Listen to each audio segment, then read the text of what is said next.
How much coding knowledge is important for somebody to prepare for a CTA? In order to pass the exam, you don't need to have development experience hands-on. Everybody take a deep breath, you're safe. If you don't understand how code works, how much do you actually know about the solution? The person with development background can actually go back to the customer and say, hey, listen, sounds like a really great idea, but are you willing to invest like 200 man days? Versus the other person doesn't have a frame of reference because they don't necessarily know how much time it would take to build this. There's a good difference in the performance of people who have coding knowledge versus the ones who've come from a functional background. I think there is a certain degree of credibility that you carry if you're engaging with very technical people. I understand if I've done the code, I'd probably understand better. People would less of a fear out of me. But that's the question. How much is it important? Back in 2022, we had one of the world's top Salesforce architect coaches in India who was kind enough to come to our office, have a talk with us, and tell us how to become a good Salesforce architect. He's coached more than 70 or 80 people out of 700 odd or 600 odd Salesforce architects around the world, the certified architects. Yes, I'm referring to Mr. Sebastian Wagner, who was here, and we talked about how does one become a Salesforce certified architect. A part of that video is already posted on the channel long time ago. If you've not watched it, check out for that link somewhere here or somewhere in the comments. And I've taken now another part of it, which is about the importance of coding for somebody to become a Salesforce certified architect. Now, though the color of the hair, the beard, the length, the face, everything's changed, the relevance of that conversation has not gone a bit. So if you are a Salesforce certified architect aspirant or even a good architect aspirant, this video is a must watch. Watch it till the end and let me know how useful it is, not useful. If you have more questions, drop them in. We'll see how best we can answer through Seb or any architect who has cleared this exam. I'll see you on the video. How much coding knowledge is important for somebody to prepare for a CTA? Okay, so I have two opinions. Sure. Take one. No, I'm going to give you both. Okay. So first of all, it's important to understand that in order to pass the exam, you don't need to have development experience hands-on. Okay. So everybody take a deep breath, you're safe. On the other hand, if you're working in a technical facility, okay, if you're not able to communicate with your developers on a sufficient level, and I'm talking here about conceptual level because I don't write Lightning Web Components, okay, but I understand how they work to a very detailed level because I used to develop myself, I have an understanding and they can't bullshit me. So while there are a lot of CTAs who are not working in roles where it is relevant to actually be able to engage with developers on that low level, I think there is a certain degree of credibility that you carry if you're engaging with very technical people. True. When you can drop down into that level of detail. And on the other hand, if you don't understand how code works, how much do you actually know about the solution? You can treat it like a black box and, this is going to do this or that, but you don't necessarily know what is it going to take to extend the functionality of the solution. I understand if I've done the code, I'd probably understand better. People would less of a fear out of me. But that's the question. How much is it important? Because I've also met people who've never written code, but can read the code very well. And to tell you why do I ask that question is for all our people who don't necessarily come from a coding background or probably hasn't done a lot of development. They always have this question of, can I also become a CTA?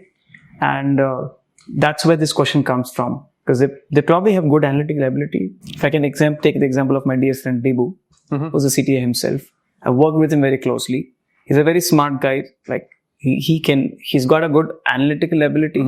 And right from the days of when he started Salesforce, he was not writing the code, but he's probably around the code of understanding test classes or understanding how this code works. And I'm assuming even as he went forward in his career, all the way till CTA, I don't think there was any point where he was writing code himself. If we look at his background from an education or from his work, he didn't start writing code.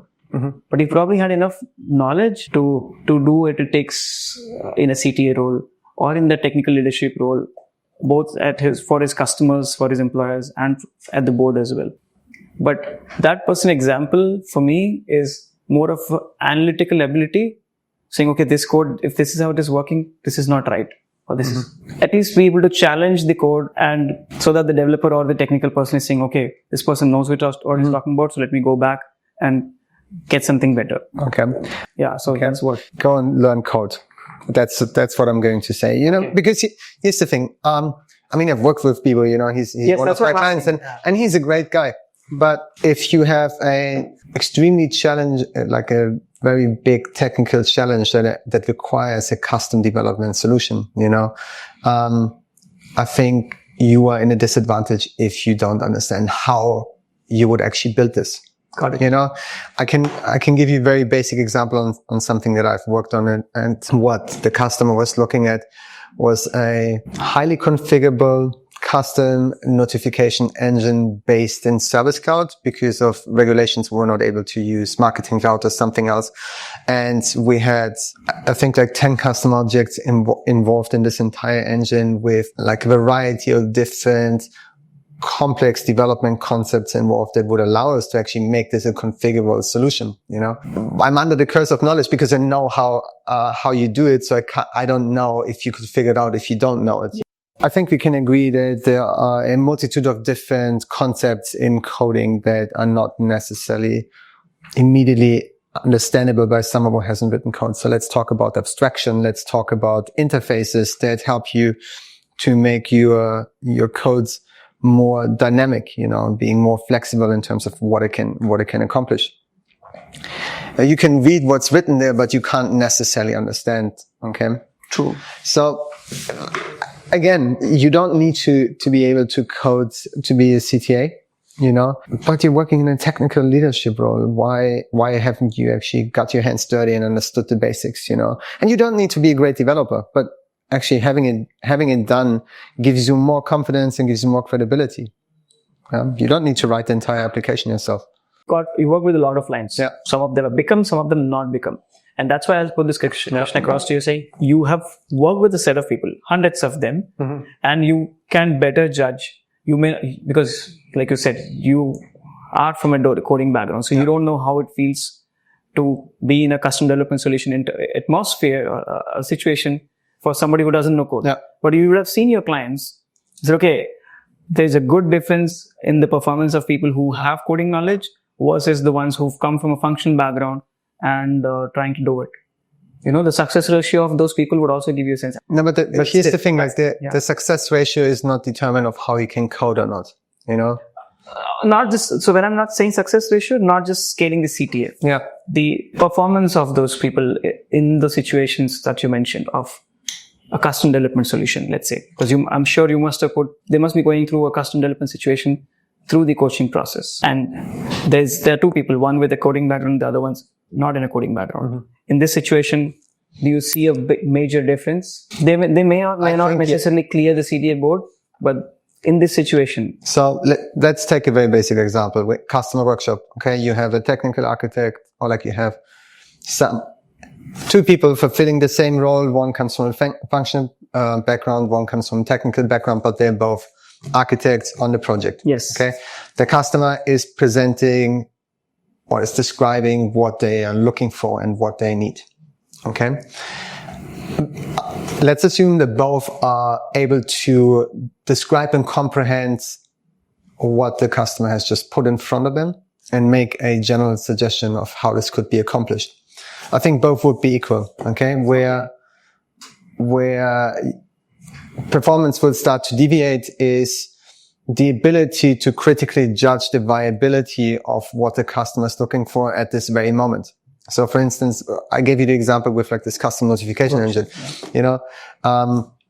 the person with development background can actually go back to the customer and say, hey, listen, sounds like a really great idea, but are you willing to invest like 200 man days versus the other person that doesn't have a frame of reference because they don't necessarily know how much time it would take to build this. They're not necessarily able to understand the finer details of the solution at that moment. I'm not saying they can't go away and talk with a senior developer and or like with the team. Exactly. So it's more like, how able are you to fluently communicate in the situation? How able are you to reason about something? That gives us an answer, at least, which is go learn code. Exactly. Go learn code is what you said, because Yes, you may be able to, you may not be able to. Like we said, you may probably want to go back and take some help technically and come back to the situation. But knowing that firsthand is always more advantageous. Exactly. And for all those reasons, the question of should I have the coding knowledge? And that doesn't mean you go write thousands of lines of code. It's more about understanding. It's not reading. It's not reading the syntax and saying, I know this is a class and there's an interface. It's more about understanding the architecture on the framework which is being used. Yeah. And being able to judge those standards is what one would need, and I think would be helpful Exactly. on their way to CTA. So that's the coding part. We need it and not need it. Thank you, Seb.